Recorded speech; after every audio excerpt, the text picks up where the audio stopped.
Yo, it's time to get it right. This is a show that's not about stats, not about numbers, it's about facts. So, I'm sitting here, and it's my fault for my last episode I just dropped, right? Most of the time, I watch my videos before I put it out. This last time, I was in my zone, right? So I watched like the first 10 minutes. I was like, ooh, I know I got better as I went on, right? So I just let it go. Let it fly. Turns out, 17 minutes in, the next 25 minutes of my episode, you can't hear anything I'm saying. Just a bunch of hand movements. You know I'm talking, but you can't hear a word I'm saying. And it sucks because I was dropping some real juicy fruit on you. Yeah, I said it.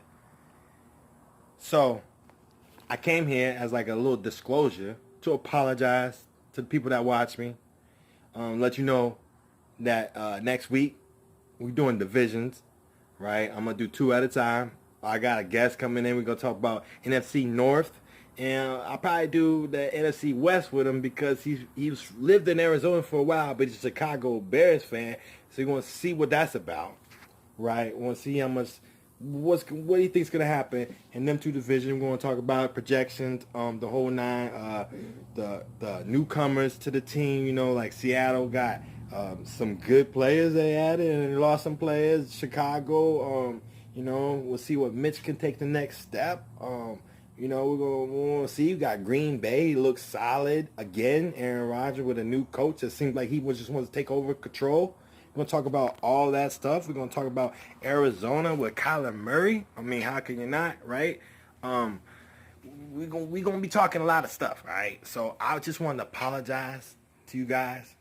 You know, I also, I dropped some knowledge about the NBA, you know, because I want to close out the NBA properly. You know, with Kawhi Leonard and Paul George doing their introduction to the Clippers yesterday, I addressed that, and I addressed the Houston Rockets move with Russell Westbrook getting traded to OKC and Chris Paul going there for a bunch of picks, and then Paul George going to the Clippers. I talked about that and how the fact Houston ain't making out the first round.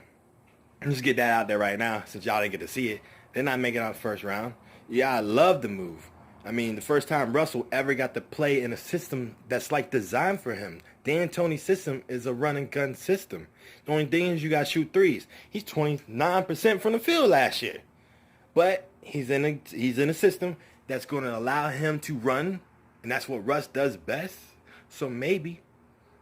But he's also playing with the black hole we call James Harden, right? The ball goes there, it doesn't go anywhere. It's all about James Harden. So we'll find out because they're friends. And, you know, friends always work good together in sports, right? So we'll find out. I know that when the trade went down, people was dissing Chris Paul, even though the 727 minutes that Chris Paul played without James Harden on the court last year, he averaged 22.5 points per game, 12.5 assists, 5.6 rebounds. He put him to OKC. What do you think he's going to do there? Y'all say Chris Paul fell off, but maybe it's just the system. Maybe. I mean, we all know that systems help players progress or fall off. That's just how it is. They don't make somebody trash or fall off or old. If you want to talk about he can't stay healthy, that's one thing. Only played 58 games the last 2 seasons. But Kawhi Leonard just showed you that you don't need to play the full season, right? Low management. Yeah, that's the thing now. So, I mean, maybe you put Chris Paul over there. What Clippers gave him? Oh, that's right. Gallinari, right? Oh, yeah, that's right. Shea Alexander, right? With Dennis Schroeder, Jeremy Grant, Steven Adams. You don't think Chris Paul, 58 games, he could take them to the playoffs? They could sneak in the 8 seed. Houston won't make it out first round. You don't know why? Because at the very, very least, they'll be a 5th seed. At the very least, they could be anywhere between 1 to 5, okay? Because we know that Houston, D'Antoni system wins games, okay? Let me just drop this jewel to you real quick. Now that's how I'm going to close out basketball, all right? So you got James Harden and you got Russell Westbrook. Both of them won MVPs, right? Would you take them over LeBron and AD? Would you take them in a series over Kawhi Leonard and PG-13, Paul George? Would you? What about Utah? They just added Bojan Bogdanovic, right? Bojan Bogdanovic, how you say his name? Yeah, you remember him? Indiana. And they got Michael Conley. So you got Donovan Mitchell, Michael Conley, Goldberg, Bojan Bogdanovic. I think I said it right, finally, maybe. Ed Davis, and they deep. And you got Denver. Was a second seed last year. Last year. Oh, yeah. Let's forget about Golden State. You lost KD, but you add D'Angelo Russell. Yeah, Klay Thompson's out, but he ain't going to be out the whole year. He going to be back by what? All-Star break? You going to be back for the playoffs? You can bet that. So you trying to tell me you want to take you take Houston and Russell Westbrook over Steph Curry, D'Angelo Russell, Klay Thompson, Draymond Green? Oh, yeah, that's right. Willie Cauley-Stein. Y'all don't know who that is? Check him out. Sacramento center. I'm just saying. Let's be real, people. Maybe they get lucky and get the 1 seed. I hope they play OKC in the 4th and the 8th seed. You cannot write a better script than that. You cannot write a better script than that.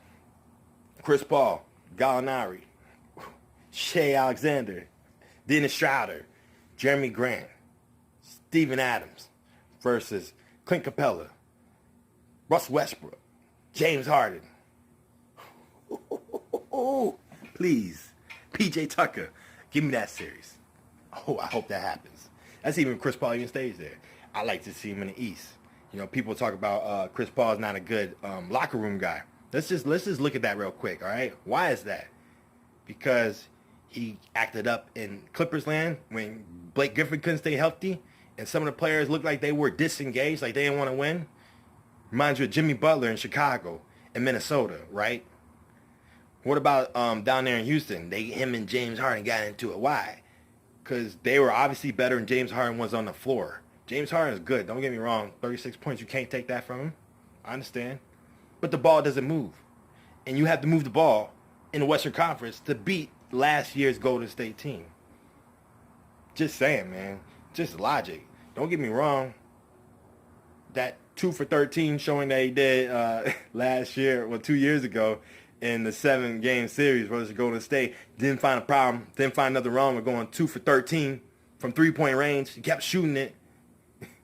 Remember that? But yet, I would still make the trade if I'm Houston. I wouldn't change Harden. I wouldn't trade Harden.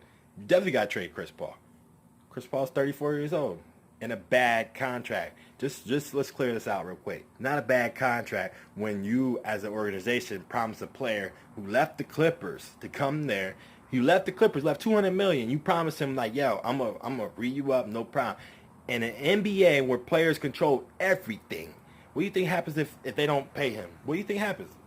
What do you think happens? See the shirt? I can explain it to you, but I can't understand it for you. You know what I'm saying? You know what happens? Players ain't gonna go there and play. An organization that's like, you can't do that. You can't make that happen. So it's not a bad contract. It's called holding up your end of the bargain. I'm sorry, but that's just how things work sometimes, you know? But, hey, football's back. I just heard Zeke ain't on the airplane. And I don't know if I got to that part of my show, but I predicted that Zeke will show up to training camp. He has to like August, I think 6th or 7th to be there. So I'm not worried. Why would I be? He know he's gonna get paid. Zeke just trying to let them know, like, hey, don't forget about me. Why you worried about Amari? Why you worried about Dak? Why you worried about Jalen Smith? Why you worried about Byron Jones? Why you worried about all these upcoming salaries that you gotta pay? Don't forget about me, because I'm the straw that stirs the drink. Don't forget about me. And we won't, Zeke. And all these little analytics that keep coming out, especially y'all from, pro football. I just watched y'all today, listened to y'all today because I was working. Listen to y'all today on Colin Cowherd. Feeding our lies, bro. We get it. Our line can produce 100-yard backs. But check this out, man. There's a couple things wrong with your argument. First one, the very, very first one, is we had Scott Linehan calling the plays last year. So all them little stats that you throw out there, that a little bit watered down, that don't make sense, they're not real. Just to start with that. And another one, we are better with Zeke for the simple fact that the play action actually is something the defense has to worry about.